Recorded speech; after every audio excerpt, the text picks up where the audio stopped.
have to use. Now, to let it be highlighted, those concentrated insulins do come in very specific pens or with very specific syringes. So dosing is very specific to those products. And that's because you could imagine if you were to draw up to 10, that 10 units on a U100 syringe, but your insulin was 3 times as concentrated, you're giving yourself 3 times the dose that you really need. So again, it's important to be very diligent when dosing that information. Now, the cost of insulin as a whole, depending on what your patient-specific considerations are and where their medication funding comes from, costs. So insulin has not gotten any cheaper. Now, hopefully with some of these new reforms, we're seeing that there can be some capped information or at least some more transparency surrounding pricing. But as a whole, insulin is incredibly expensive.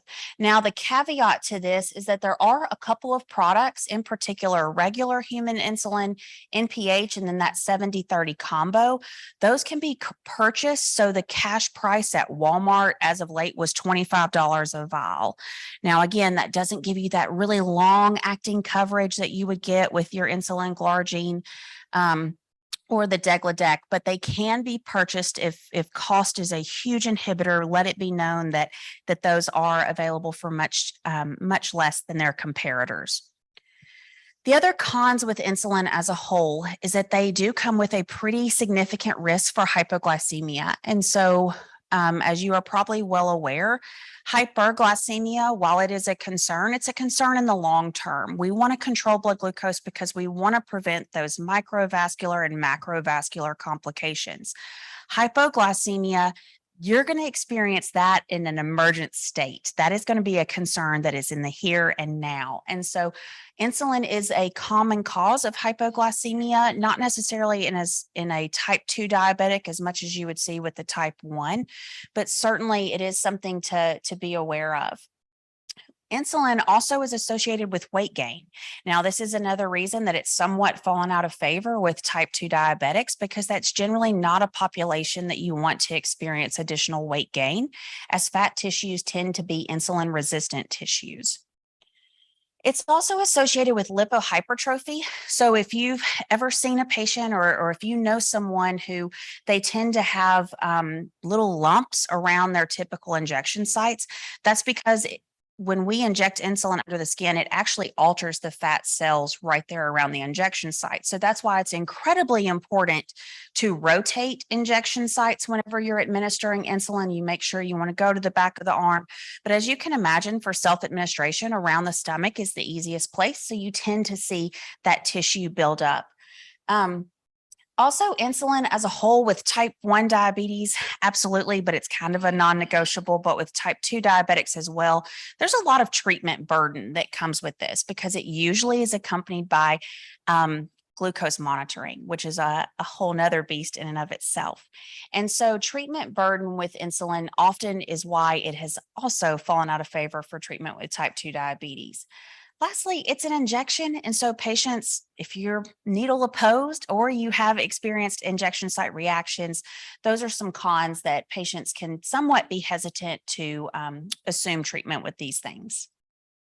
So what about other treatment options for type 1 diabetes? Next slide, please. So as a whole, there are a couple of other agents that are being explored for type 1 diabetes, but I will say that they are in clinical trials.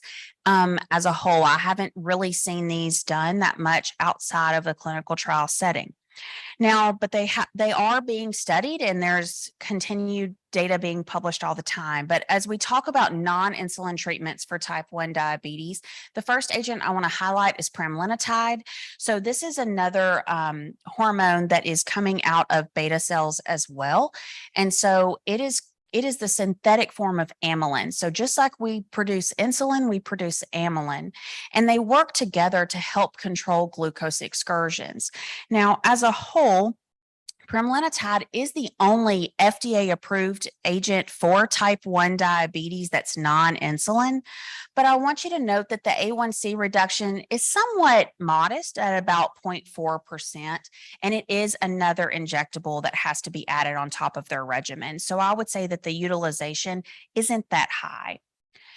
Metformin has also been studied in type 1 diabetes. Now, of note, this has not been FDA approved. There was some evidence that you might see a little bit of weight loss, but weight loss doesn't tend to be our goal in type 1 diabetes, and there was no A1C benefit in that group. Now, with our GLP-1 receptor agonist and our Sglt2 inhibitors, so these are two newer classes of agents. They have been studied in type 1 diabetes as well. When it came to the GLP-1 receptor agonists, they have seen modest improvement in weight and in hemoglobin A1C, but it wasn't that great. And again, weight loss isn't something that we're typically looking for in our type 1 diabetic. Now, with our Sglt2 inhibitors, and we'll talk through their mechanism of action much more so in the type 2 diabetes section, but they also saw improvements in blood pressure on top of the weight and hemoglobin A1C benefits. But what we've seen as a whole is that when Sglt2 inhibitors are used in persons with type 1 diabetes, is that there is an increased risk of diabetic ketoacidosis. So this is not recommended to be used in clinical practice. And so as a whole, we are still with type 1 diabetes, pretty much still exploring with insulin. Next slide, please. And so that takes care of our treatment of type 1 diabetes. And you can see it's pretty straightforward, but then that brings us to our treatment for type 2 diabetes. And as you can see, this is going to be a little bit more complicated. Next slide. And that's because the pathophysiology of type 2 diabetes is much more complicated. So when we were talking about the type 1 diabetes as a whole, and that it is an absolute deficiency of beta cell function, our beta cells, what squeeze out our insulin, okay, then we need to resupply insulin. However, the pathophysiology of type 2 diabetes is multifaceted. So you can see here, we've got beta cell dysfunction. There's a decreased incretin effect. And what this means is that first bite of food that we eat, our body knows how to respond. And we're going to secrete GLP-1 and GIP and all these different hormones from our gut that then start the cascade to release insulin, and we're going to control for that blood glucose. Well, we have that decreased. We've also got an increased glucose reabsorption in our kidneys. There's an increase in insulin resistance. So in our muscle tissues, that is where we get to pull a lot of that glucose from our bloodstream, and we use it. And that's why we have so much energy for when we're exercising and running. But we have a problem doing that when we have type 2 diabetes. There's also some evidence for neurotransmitter dysfunction, so that we actually don't feel full when we are. And that's a big problem, right? Because we know that weight tends to be an issue with our type 2 diabetics, as well as there's an increased hepatic glucose production. So our liver, its main job is to produce glucose when we're looking at the endocrine perspective. And so as we're looking at this increased hepatic glucose production, that means there's a low-lying, ever-present amount of glucose that's in our bloodstream. And so these are things that we have to overcome as a whole with the treatment of type 2 diabetes. Next slide, please. And so what you see here in the yellow boxes are now the treatments that are targeting these various different components of type 2 diabetes that are complications for their overall treatment. Next slide, please. So we're going to break down step by step. This is the treatment algorithm. It is figure 9.3 from the standards of care guidelines. And so as a whole, we're going to work our way from the top down, and then we're going to work from left to right. And what's really great about this, so yes, diabetes, persons with type 2 diabetes, there's several barriers that we have to overcome, but the American Diabetes Association has done an incredible job of streamlining this based on the latest evidence. And so to me, it is kind of become a foolproof approach depending on what factors are the most important to your patients. Next slide, please. So you can see here, this is just the top of that major treatment algorithm. And it says that first-line therapy depends on comorbidities, patient-centered treatment factors, including cost and accessibility. And then the management needs and generally includes metformin and comprehensive lifestyle modifications. So, like I was saying earlier from that image, it is no longer, we are not just chasing hemoglobin A1C reduction. It is a comprehensive approach that is needed to control for your patient's blood glucose. And the other thing that I think is important to keep in mind as we're talking about treating diabetes, we're looking at hemoglobin A1C as a surrogate marker because that's what's easy to chase in clinical trials. But what we care about is that they're not having lower extremity amputations, that they're not getting on dialysis, that they're not having a stroke. And so as we think about all of these things, the American Diabetes Association has highlighted we're no longer just, okay, well, which medicine lowers A1C the most? We're chasing a lot of evidence that shows there's cardiovascular or renal benefit as well. And so we'll get into that. But as a whole, our first-line therapy generally includes metformin. Now, this is the first iteration of the standards of care that doesn't specify that it is metformin, and that's because the evidence surrounding some of these other agents has become so robust. And then with comprehensive lifestyle modifications, this should be implemented absolutely in all persons with type 2 diabetes, and that's going to include medical nutrition therapy. So as a whole, patients' understanding of what encompasses carbohydrates and simple carbohydrates, carb counting, is really lacking in patients with type 2 diabetes. And so not that they necessarily are responsible or even need to count carbs, but just an awareness of what they're eating and how it can affect their blood glucose is really important. Exercise, specifically weight-bearing exercise, is incredibly important because we talked about that skeletal muscle tissue is really great at pulling that blood glucose out of our bloodstream, and we get to use it for energy. Well, if we're not exercising, then we don't use it, right? And so exercise is also beneficial. As we're thinking about the comprehensive care of our persons with diabetes, smoking cessation cannot be understated. So all of this is to reduce cardiovascular risk and complications. That is going to be really difficult to continue and prioritize if you have a patient who is currently smoking. Weight loss is also beneficial, again, because of the composition of adipose tissue, fat tissue. It is an insulin-resistant tissue. And so that is going to contribute to the worsening of diabetes. And then psychological support. It's also probably no surprise to anyone in here that receiving a diagnosis of diabetes can be pretty devastating to a patient. And so making sure that they're aware of their support systems is incredibly important, but also what their treatment regimen can look like and what it means like for them from a lifestyle perspective.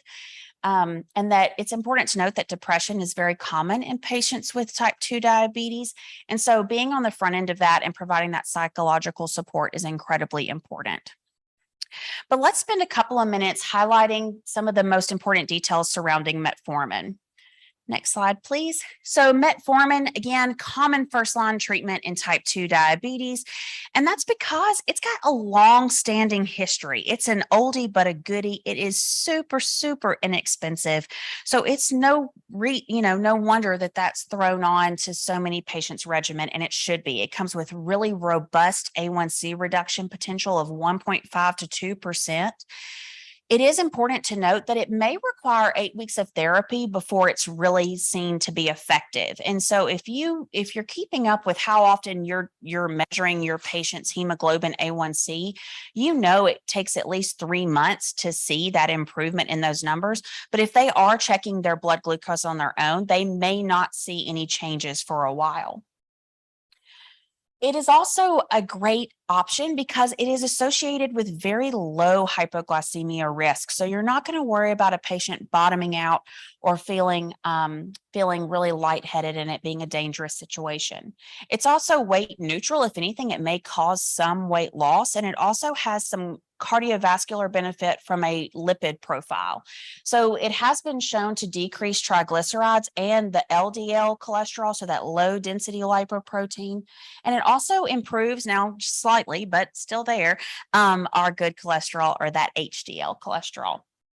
It has been associated with positive cardiovascular benefits in patients who are obese, and it's also incredibly cost effective.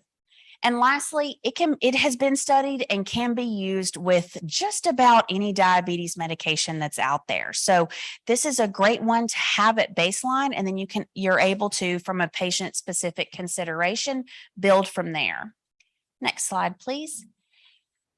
Now, there are a couple of things to note. It does require titration. And so up at the top right of the slide, you can see here that there is just the little auxiliary logo. Like I'm a pharmacist, so I'm going to do the pharmacy label, take with food. So it's really important that as patients are taking this metformin and introducing it to their system, that they do take it with food. And it is also incredibly important that you titrate the metformin.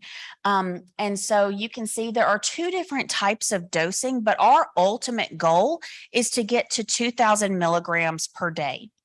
So that can either look like immediate release, which is 1,000 milligrams twice per day, or if you need extended release, you can do the 2,000 milligrams once per day. Now, it has been studied and it is approved up to 2,550 milligrams a day. However, if you go to that, there's no additional A1C benefit, and patients tend to just have more GI upset than anything. And so this is what a typical titration schedule does look like for a patient. So you can see you're just slowly building it up. Next slide, please. And that's because of the adverse effects associated with metformin. So GI issues are the number one complaint that tend to occur in patients who are exploring this. And that typically looks like diarrhea, abdominal pain, stomach upset, and they're usually dose dependent. They do go away, but you have to be adherent and keep taking it. And it's sometimes really hard to convince patients that that's worth it in the long run. Now, and it can be minimized by doing that titration and by patients taking this medication with food. However, despite titrating it, still about 5 to 10% of patients will not be able to tolerate metformin. But there is research showing that some is better than none. So maybe you can't get to that 2,000 milligrams per day. Still, the 1,000 is a great place to be.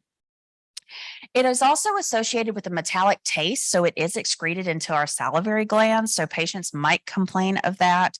And then it also, over the long term, can be associated with a vitamin B12 deficiency. So this is something that if you suspect that a patient's low in vitamin B12, you could go ahead and check those labs, but otherwise, just on an annual panel, you would just want to make sure that those numbers are where you need them to be. And then very rarely it has been associated with lactic acidosis, but that's typically in patients who have renal impairment.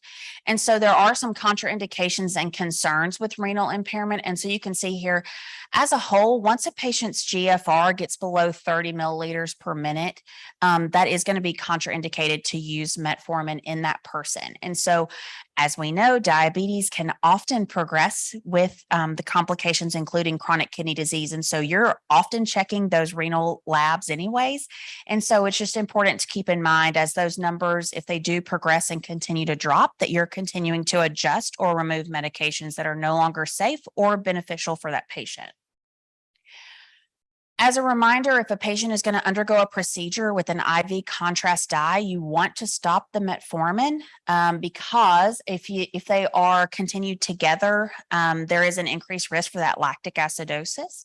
And then in patients, because of the way it works, it's technically going to help the way our liver, we talked about the liver has that constant low-lying glucose production, and it's really working to stop the hepatic glucose production. In patients who have severe hepatic dysfunction or excessive alcohol use, you would want to keep an eye on liver function test as well, just to make sure that metformin is not worsening any of those effects. Next slide, please. So now we're getting down into the fun part of the algorithm, right? So what comes after metformin? Well, that is going to depend on the characteristics of your patients.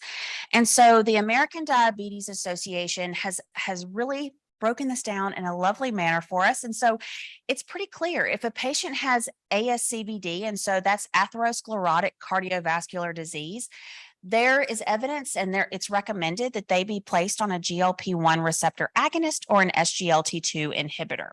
If the patient has heart failure, now at the time, the evidence is still specific to heart failure with a reduced ejection fraction, but I would imagine within the next coming months, it's going to be even in patients with preserved ejection fraction, that an SGLT2 inhibitor is beneficial. And in patients with chronic kidney disease, an SGLT2 inhibitor is going to be preferred. Next slide, please. And so just to take a pause, because this is something that I think we are so aware of, and we know cardiovascular health is so important, but taking a step back and what actually constitutes ASCVD, or what means someone's at high risk. So someone is considered to have ASCVD, or this atherosclerotic cardiovascular disease, if they have any of these 7 conditions listed on the left. So acute coronary syndrome, if they've had a history of an MI in the past, if they have stable angina, if they've had any revascularization, a stroke, a TIA, or this is the one that we often forget about, peripheral artery disease. And so all of these things absolutely constitute, yes, this person has clinical ASCVD and they need to be treated as such. Now, what if someone doesn't have that diagnosis, but you have concerns that they're at high risk? Well, there is an ASCVD risk estimator, and this is put out by the American College of Cardiology. And so there is an online tool, but also there is a mobile app. And so what you do is you put your patient-specific considerations into that algorithm, and it tells you the likelihood, the risk of your patient having a cardiovascular event in the next 10 years. And so that's a nice way for you to determine, is my patient high risk or not? Next slide, please. So as we're talking about our patients who are at high ASCVD risk, or they have clinical ASCVD, the recommendation is going to fall that they be placed on a GLP-1 receptor agonist. So GLP-1 stands for a glucagon-like peptide 1 receptor agonist, and obviously GLP-1 is a lot easier to say than that. And there are currently 7 GLP-1 receptor agonists available here in the US. Now, 6 of those, there are some things to highlight here. 6 of those are going to be delivered subcutaneously through an injection. However, semaglutide, the one here on the bottom, did just receive approval as an oral agent. I guess that would have been about 2 years ago. And so there are, as we're thinking about our patients who are high risk or do have cardiovascular disease, if they are averse to injections, we're starting to see different formulations make way in these areas. Additionally, as you're thinking about your patient's adherence, those patient-specific factors, exenatide is our oldie but goodie, but you can see we've come a long way that now we're able to dose these things once a week compared to twice daily. And so that's going to shift where these recommendations fall. Next slide, please. And so one thing I want to point out, now I know this is a very busy slide, but the intent is really to highlight the efficacy when it comes to how well these agents work at lowering hemoglobin A1C. So these numbers over here on the side are representing change in hemoglobin A1C. These are all head-to-head trials. So this is GLP-1 receptor agonist versus GLP-1 receptor agonist. And I want you to note down here, this is down to a 2% hemoglobin A1C reduction. So we can see there is substantial benefit from a glycemic perspective. Next slide, please. The other reason that these get so much attention is they also cause substantial weight loss. So over here, we have the change in mean body weight, and it is listed in kilograms. So just to do a quick conversion, to convert that over to pounds, you multiply that by 2.2.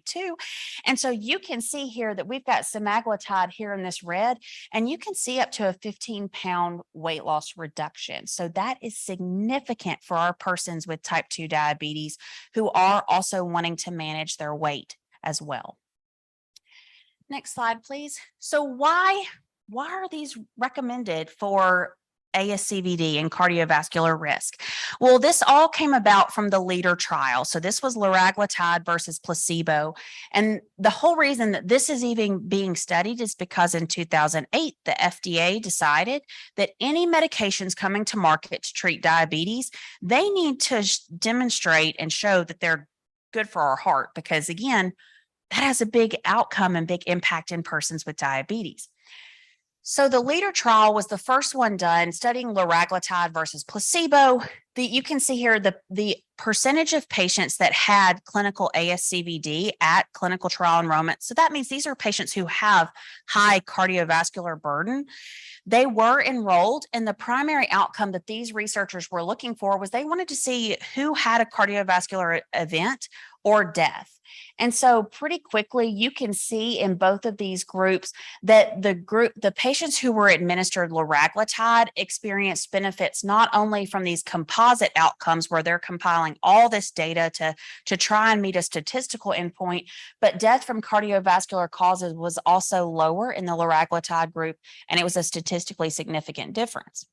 So what this told us is that at least liraglutide, we now know not only is it safe for your heart and for your patient with diabetes, but it's actually beneficial for them. We're lowering the risk of death. And so next slide, please. How do we balance that out with our GLP-1 receptor agonists? What are the concerns that we have with these agents? Well, the main one that patients are going to complain about, the most common side effect with these agents, is that they're going to be GI in nature. So this is going to be nausea, vomiting, diarrhea. They tend to be dose related. So all of these GLP-1s, with the exception of one, require a titration, and they can be lengthy titrations. They take weeks and weeks and weeks to get patients where you want them to be at. With that being said, it's incredibly important to counsel your patients about that so that they're not surprised or taken aback. They know it's going to be a rough couple of months till their body gets used to that agent.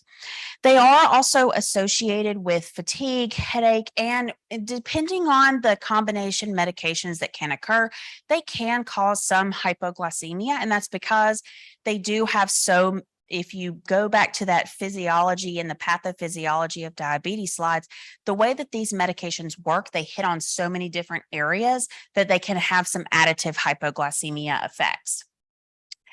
Now, more seriously, they do come with warnings of pancreatitis, gallbladder issues, acute kidney injury, and then you can hear the commercial. It's like if you or a loved one have been diagnosed with. And so that personal or family history of medullary thyroid carcinoma, or in patients with multiple endocrine neoplasia syndrome type 2. And that's because it has not played out in humans, but in mice and animal studies, they have seen those thyroid those thyroid carcinomas pop up. Next slide, please. And so this again is another table just comparing. So within class, who are you voting for? Who are you recommending for your patients? And that depends on what you're really looking for. So if you are purely focused on hemoglobin A1C lowering, you can see here we've got a buildup from our lowest efficacy, and it's kind of our oldies there that are listed first, all the way down to the newest agent. Semaglutide as a whole has the highest efficacy, not only for hemoglobin A1C reduction, but also for weight reduction. And then when it comes to GI upset, we're seeing a lot of that weight reduction. Shocker, people don't really like to eat a whole lot when they feel bad and when they're having diarrhea and stomach upset. So it's no surprise that the agents with the most weight loss are also associated with the most extreme GI upset. Yes. Yeah. So here the 15-pound lives up to 15 pounds. Why does that discontinue month after month and then lives away? Why does it stop at 15 pounds? That's a great question. So the question was, why does it stop at 15 pounds and doesn't just keep going? I would say it probably does keep going until that person hits their personal plateau. But where these numbers are coming from are from their clinical trials. So that would have been just over a 2 to 3 year window. But I think what's being seen in practice is that weight loss is being much greater than that, what is advertised as 15 pounds.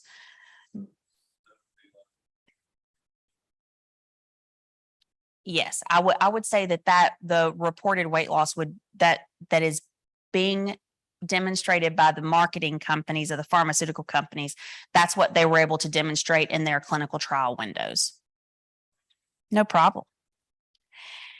Now, I do want to highlight, next slide, there is a brand new agent. It was just approved in May. And so this is Trezepatide, and it has got some pretty robust weight loss information coming with it as well. So it's got a novel mechanism of action. It is a GLP-1 receptor agonist combined with a glucose-dependent insulinotropic polypeptide, or a GIP.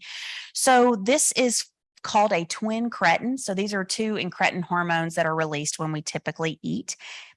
And so it's similar to the GLP-1 receptor agonist pretty much in all facets. So it's a subcutaneous injection. It comes with similar adverse effects profiles. Where this one is standing out is with its weight loss. You can see within the clinical trials of what's being studied, Trezepatide, is that it's up to 30 pounds. So there's twofold with this, right? Of course, pharma companies are very smart. They are already looking at this purely for obesity in the absence of diabetes. Why not? And that study was actually just recently published.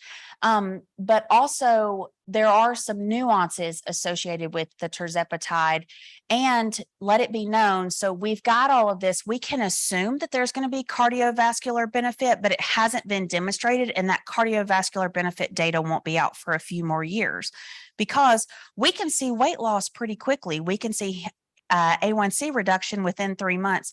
To see someone not have a heart attack takes a lot longer. So with that being said, this is being prescribed. We're getting questions about it all the time. So that information is going to be coming forward, but it's not available right now. The other thing to note, as type 2 diabetes is becoming more and more common in our population, it is worth noting that one of the ways that this works is it slows gastrointestinal emptying. And so we feel fuller longer. That helps with kind of that upset stomach, and we aren't really that hungry. It may reduce the efficacy of oral contraceptives. So if you have a female of childbearing age, it is important to note that she maybe be put on a different type of birth control treatment. Next slide, please. Yeah. So, Back slide. Sorry. it's about the same as the That's a great question. So the titration for this agent. So it is FDA approved up to 15 milligrams weekly. Rarely do patients even make it halfway there because the GI upset with this agent is so severe. It does have the titration requirements, just like the other agents do. And again, it's because you're trying to get your patient's GI system just used to these new hormones. It's changing their gut as a whole. And so yes, it does have the extremely lengthy titration window. Okay, and Brian, you're going to kill me because this next one is multiple clicks. Because of course I did do an animation, right? Because I'm a school teacher, so I'm like, let's do an animation. So before I ask you to start clicking, so this, I want to talk about Sglt2 inhibitors really briefly, and that's because I think they have a really unique mechanism of action.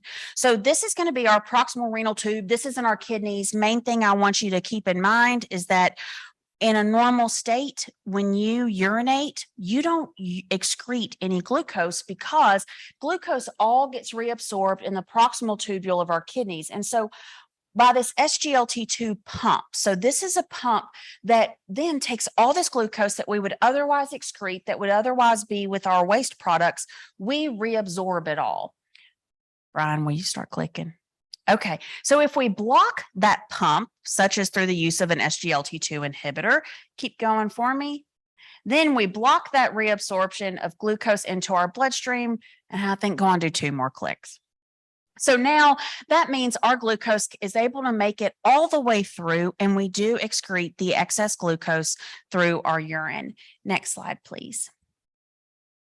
Now, I do want to note that the dosing information on the next slide that I'm going to show you is specific to diabetes. and its benefit in lowering blood sugar.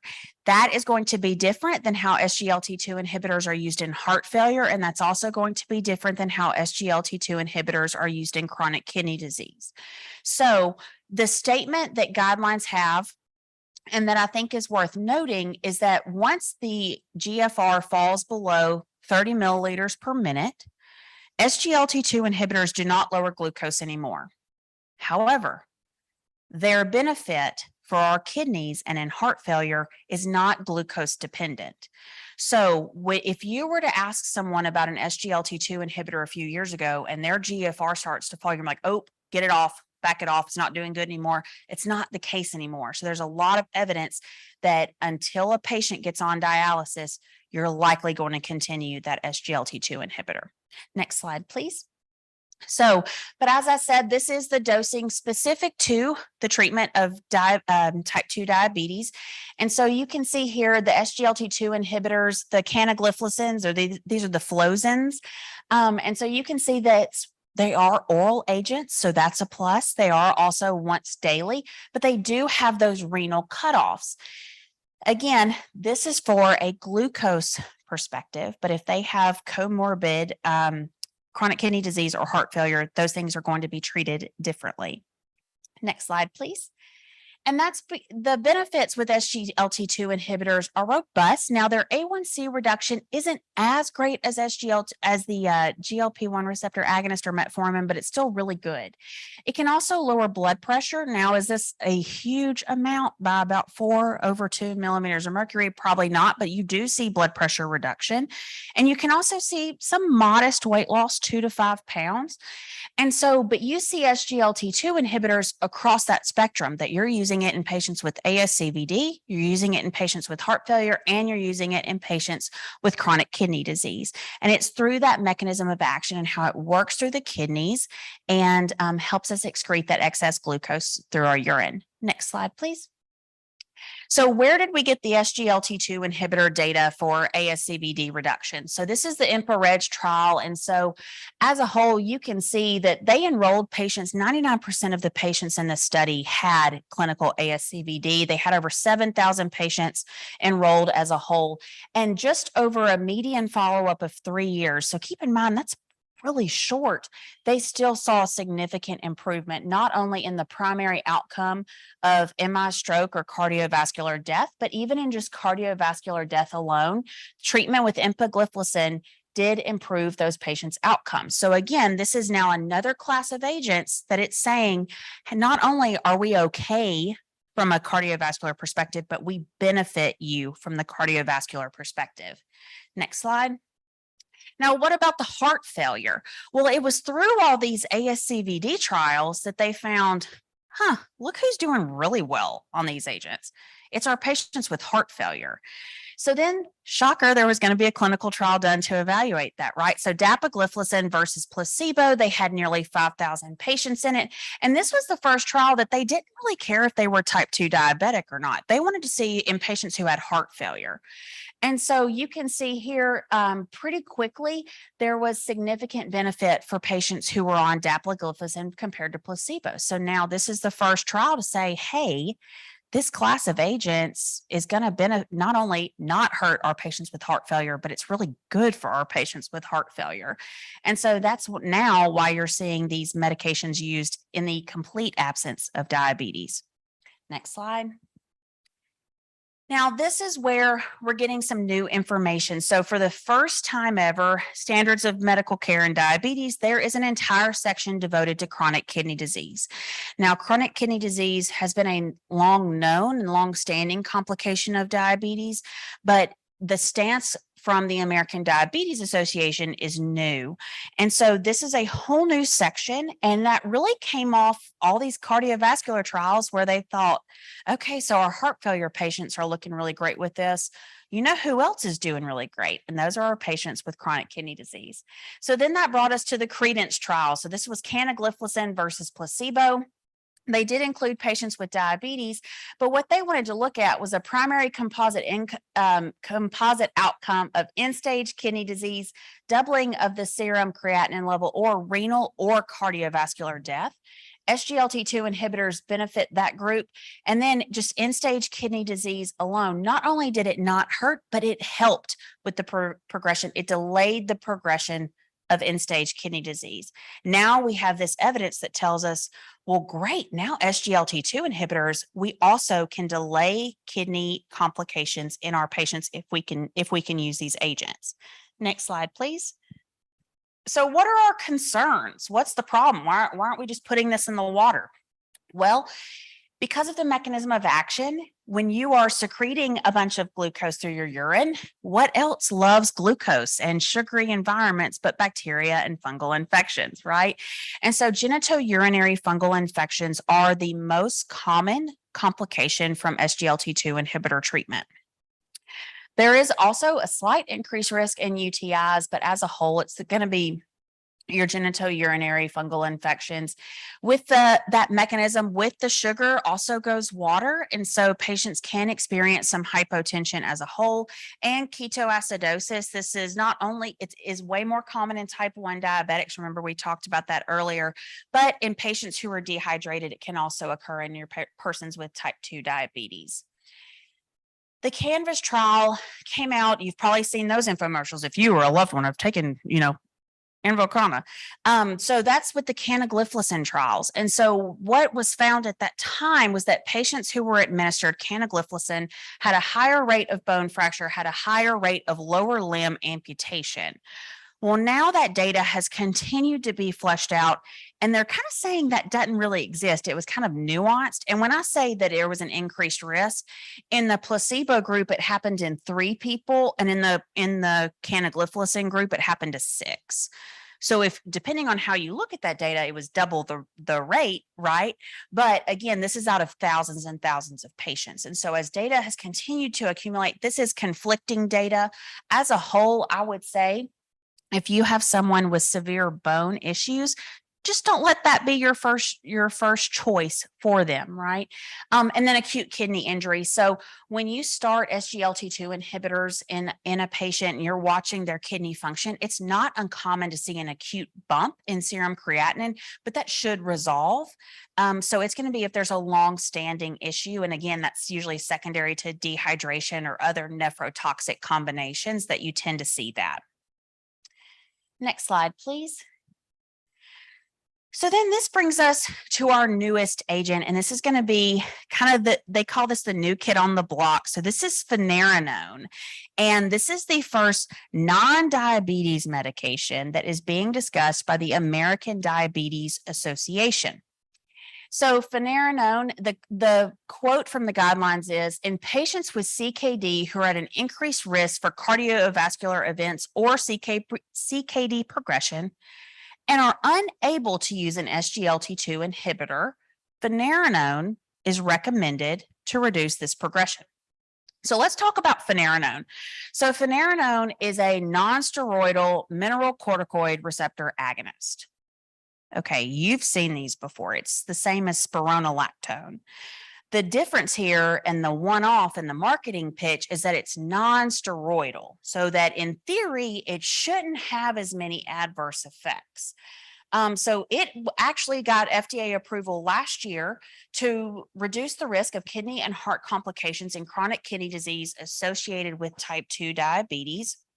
As a whole, the dosing for it is dosed based on your current renal function. Next slide, please. And so the FDA approval from these agents, you can see they looked at patients who had nearly 13,000 adults who had type 2 diabetes and chronic kidney disease, just in a median follow-up of 3 years, so a pretty short time frame. And what they saw as a whole is that there was cardiovascular benefit and renal benefit to administering Phanerone on top of standards of care, standard therapy.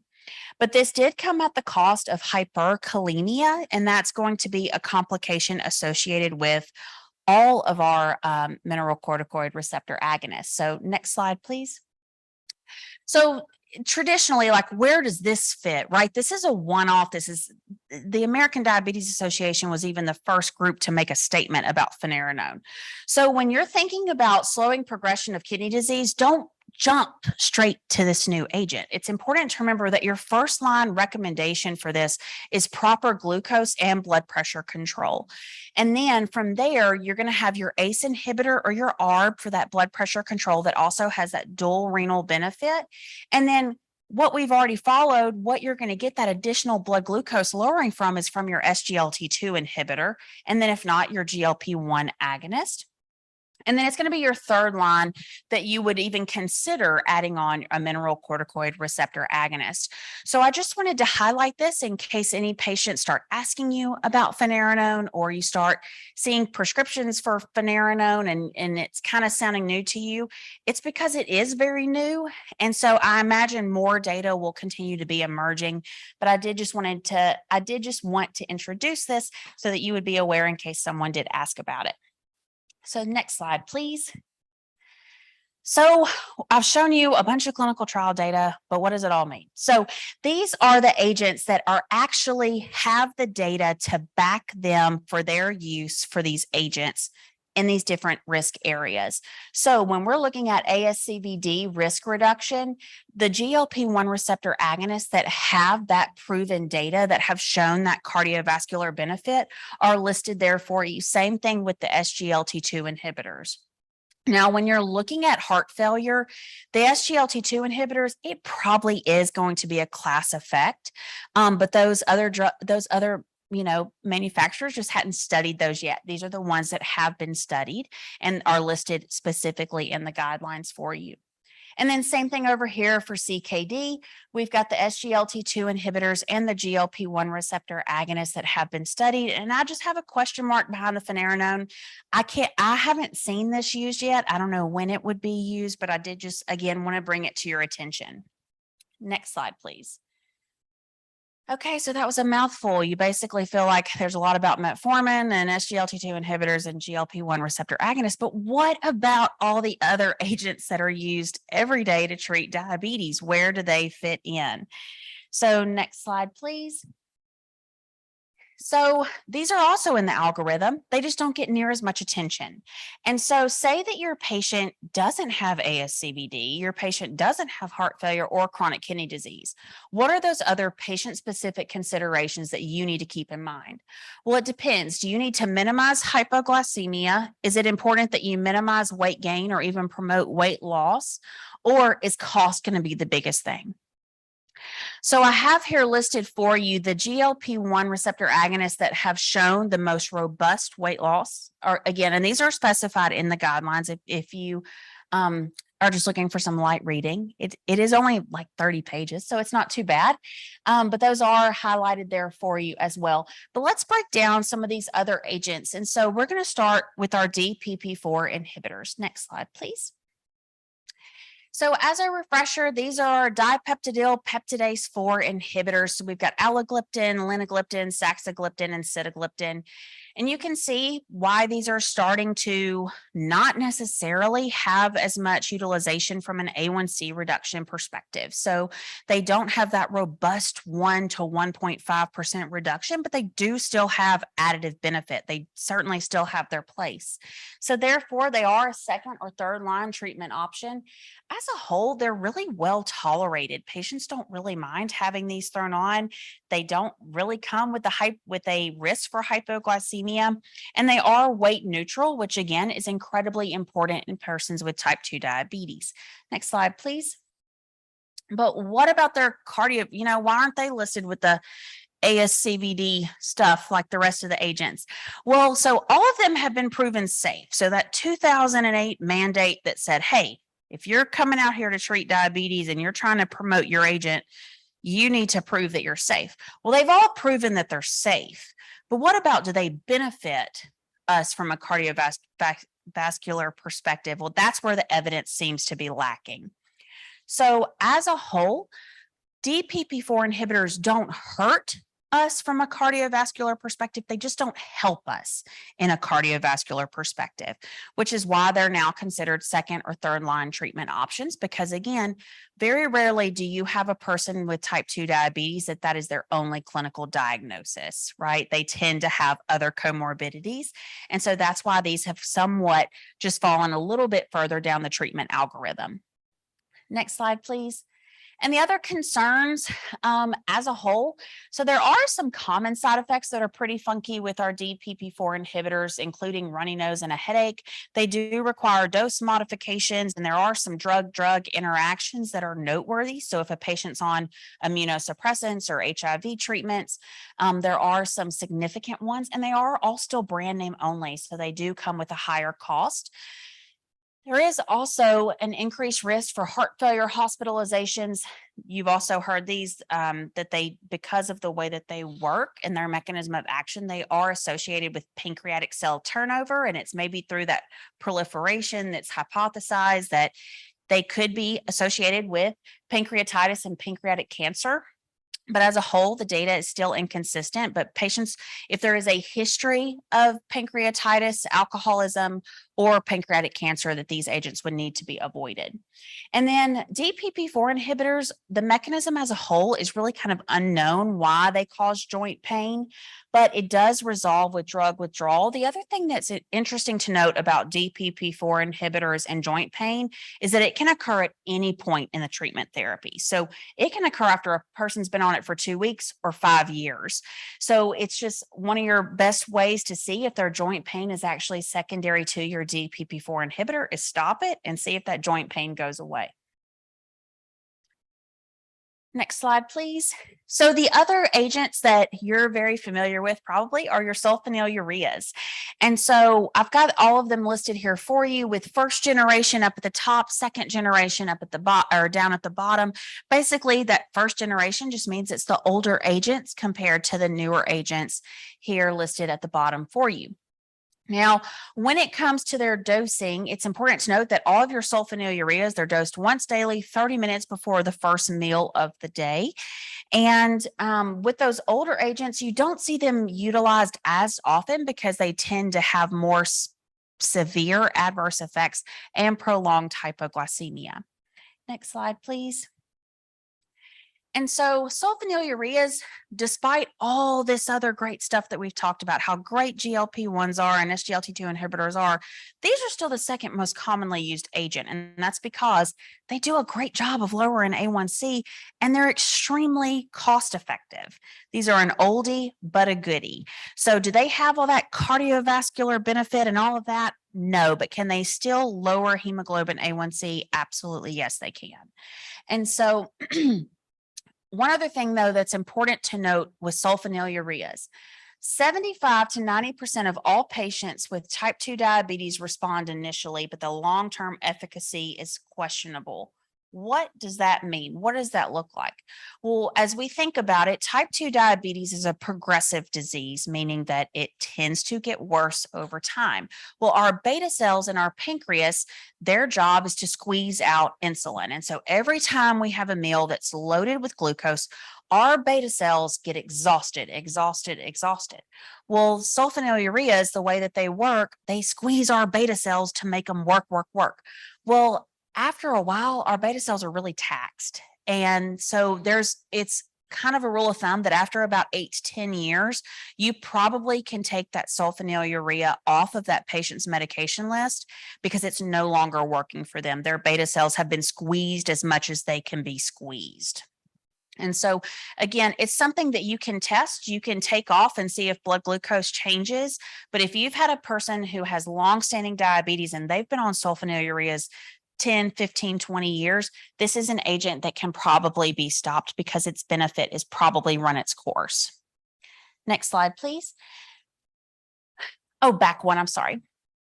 And the concerns with sulfonyl ureas. So hypoglycemia is the largest concern with this class of agents. And so specifically glyburide is the worst offender compared to some of the other second generations. And it's going to be worsened in those who eat inconsistently, so are skipping meals, exercise vigorously, because again, remember all that muscle, we're using up all that glucose, we're doing what we're supposed to be doing, and those who lose weight. That's why it's incredibly important that in patients with sulfonyl ureas, you want to minimize the use of those agents in the elderly. And that's because, and we'll talk through special populations, older adults, but older adults are much more prone to hypoglycemia and the risk of hypoglycemia. Next slide, please. And so the side effects associated with this as well, they also cause weight gain, which we typically don't want in our type 2 diabetes patients. And so we can see it's not much, it's about 5 pounds, but depending on what else is on their regimen, it might not be your best choice for that patient. Now, with the sulfa allergy, there is, so say someone has a documented anaphylaxis, the likelihood of cross-reactivity is extremely low, but you would still want to avoid it in someone with true anaphylaxis allergy to sulfa drugs. But otherwise, if it's one of those very typical, oh, I had a rash, oh, I had, GI upset after having a sulfa drug, then you're going to be safe to still administer this. But sulfanil ureas, they are contraindicated in type 1 diabetes. Makes sense the way they work. They squeeze beta cells. Well, our type 1 patients already don't have that beta cell function to even squeeze. Next slide, please. So this brings us to our TZDs. The last lone standing agent is pioglitazone. Now, rosiglitazone is still available, but the utilization of it's pretty low. I actually had a hard time even confirming that it was still available when I was making this slide. And so just really briefly to touch on pioglitazone, it is associated with an A1C reduction of about 1%. It could be second or third line treatment option, but again, it doesn't have that cardiovascular data that these other agents have been studied and shown to have. Next slide, please. So what are the concerns? It's also associated with weight gain. There is the likelihood that TZDs are going to cause you to have fluid retention. So there is some dose-related edema that occurs, which makes it problematic for patients who are experiencing heart failure. So new or worsening heart failure, TZDs are going to be contraindicated. And so what we have listed here is the number needed to harm is that in patients who are treated with this, roughly 50 patients that are treated with a TZD will experience new or worsening heart failure over the case of 2 years. And so contraindicated in patients with that New York Heart Association class 3 or 4, so that's symptomatic heart failure, who you would want to avoid this in. It's also been associated with bladder cancer. So that's something else that you've probably seen those lovely infomercials about if you have a legal, seeking a lawsuit. And so the data with this, it has been seen in animal studies. The trends that are shown, it is more likely to occur in a male. It's more likely to occur in smokers. But as a whole, even that's really inconsistent. So the recommendation for TZDs is that you just avoid those in patients who have a history or have active bladder cancer. And they are also associated with fractures. So caution in specifically in postmenopausal females who are already at a risk for potential fractures secondary to osteoporosis. Next slide, please. So what about insulin? Where do we talk about insulin? When do we want to use this? So this is also in there. This is figure 9.4. So this is following that whole other lovely treatment algorithm. Notice insulin was nowhere in there. And that's because if an injectable therapy is needed to reduce hemoglobin A1C, the guidelines say consider a GLP-1 receptor agonist most often, right? And so if if you need to do insulin or if insulin is preferred, well, when in the world would insulin even be preferred based on everything we've discussed today? Well, if a person's hemoglobin A1C is above 10%, if their blood glucose at the time sitting in front of you is over 300 and they are symptomatic hyperglycemic, right there would be a great opportunity because again, remember that insulin, you're going to see the effects of that immediately. So this doesn't mean insulin has to be the long-term treatment for them, but you can lower blood glucose pretty rapidly while the other agents are starting to build up in their system. Next slide, please. And we can go on and skip to the next one. So one of the other things we've touched on, diabetes as a whole is becoming more prevalent in our population. So as we're caring for patients and specifically women of childbearing age, it's important to note that insulin is the preferred medication for treating diabetes in pregnancy. And this is either pregnancy or diabetes that is diagnosed before pregnancy or gestational diabetes. So that's going to be diabetes that is diagnosed during pregnancy.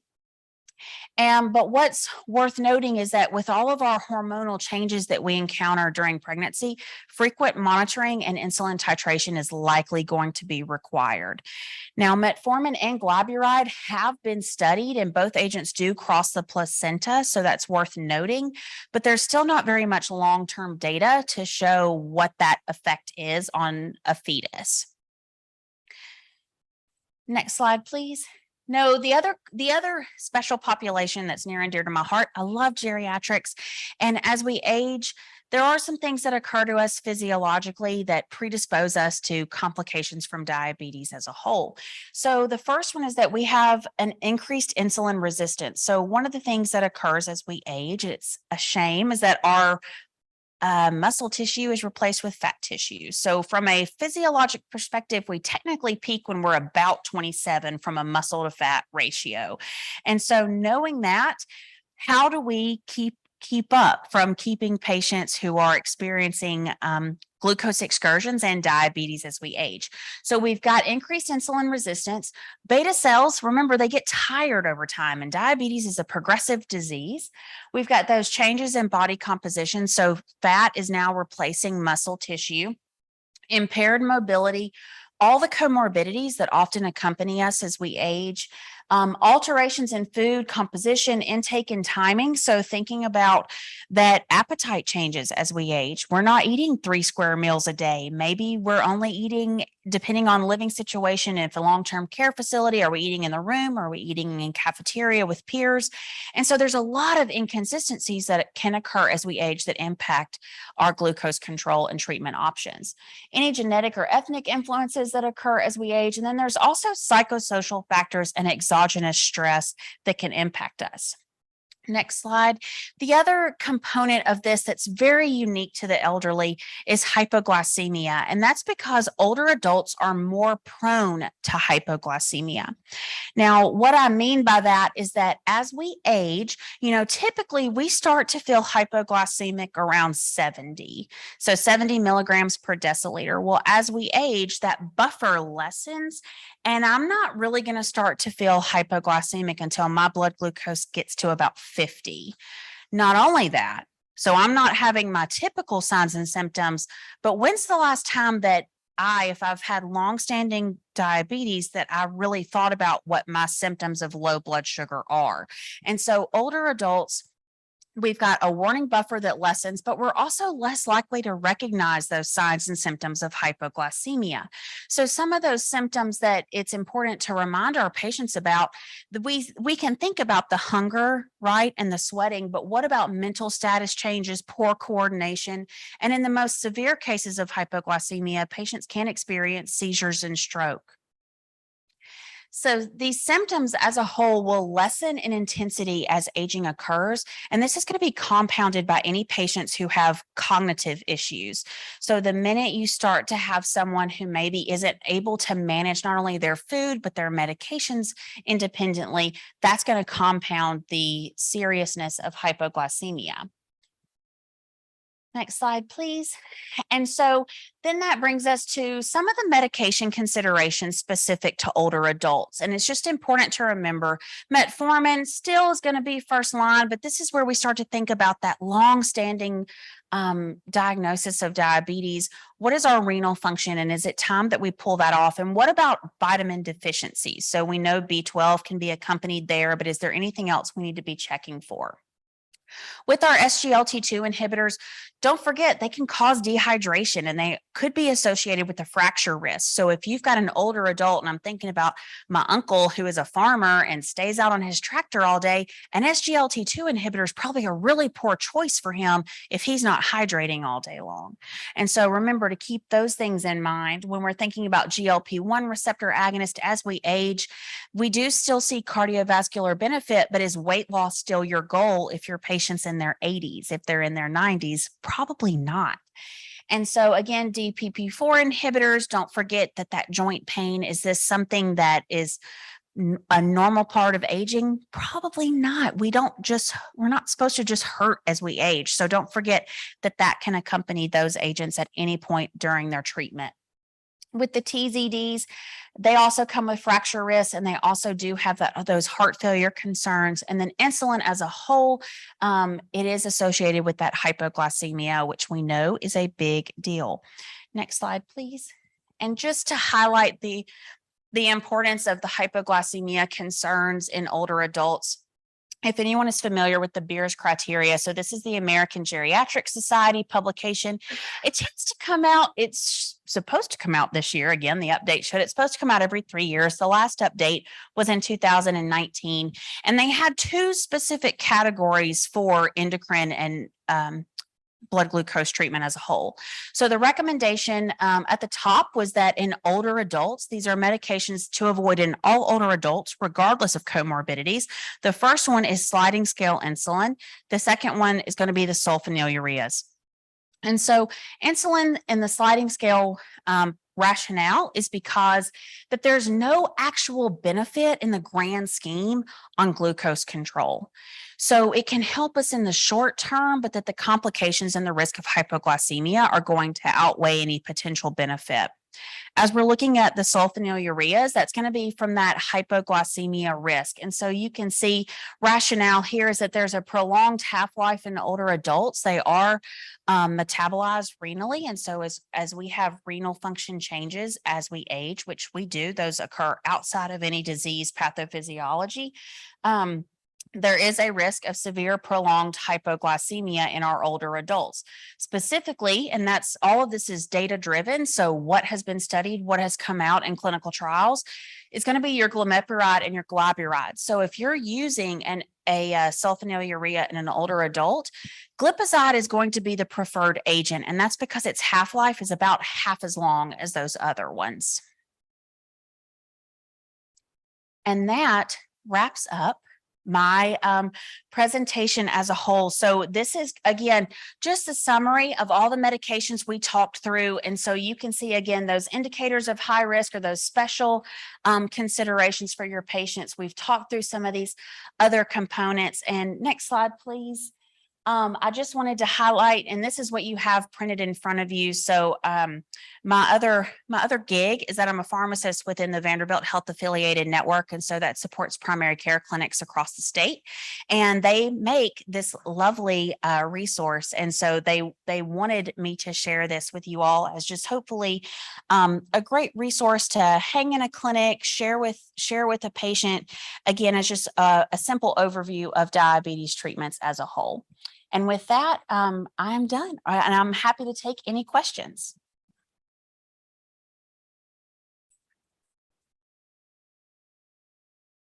These tables, can you share with us? Yes, absolutely. So, and it is referenced. That is the reference on the second or third slide. And I believe the slides should be posted, I believe, but it's the standards of medical care and diabetes. And you can just, honestly, this is my librarian would kill me. You can just Google it and do standards of care, diabetes, medications. And the first reference that comes up, all those algorithms are in there. Absolutely. Okay, well, if there are any other questions, my contact information is here, and I'll be happy to address any of those. Thank you so much.